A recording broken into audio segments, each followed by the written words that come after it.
Hello friends, my name is Swagata and I'm a botany faculty at Pathfinder Institute. My today's question is going to be from botany section, genetics. This question has appeared in NEET 2021. Can you please read the question along with me? In a cross between male and female, both heterozygous for sickle cell anemia. Please pause. Sickle cell anemia is nothing but autosomal recessive. Write it in the question paper. That is going to solve a lot of problems. Autosomal recessive. What percentage of progeny will be diseased? So they are saying the father and the mother both are heterozygous. Let's write the parents. This is the way HbA, HbS. This HbS allele stands for affected allele. HbA stands for normal allele. Suppose this is the father. Let's cross this father with mother.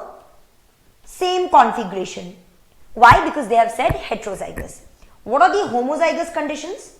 If I would have written HbA, HbA, this condition would have been normal, unaffected.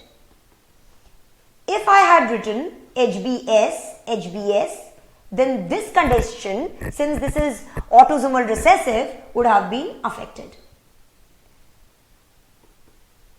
The above configuration for each parent is heterozygous in nature. Correct?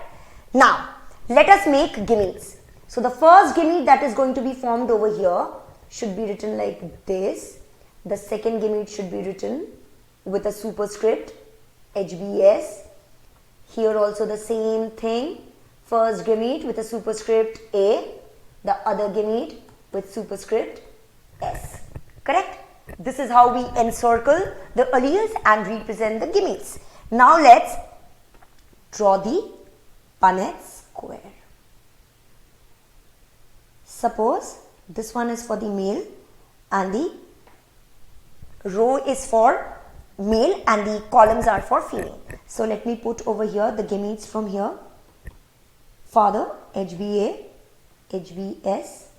Let's write down the gametes from mother, HbA, HbS.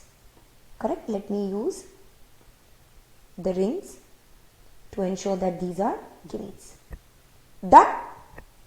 Now simply make the progenies. Take this one and this one. Add them up. You get HbA, HbA. Similarly, take this one and that one.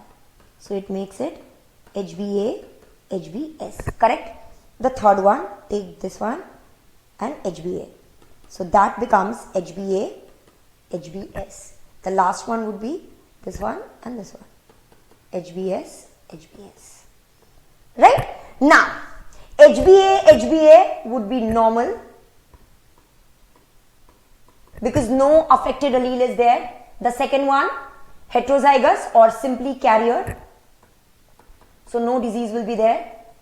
Carrier. And this one will be affected.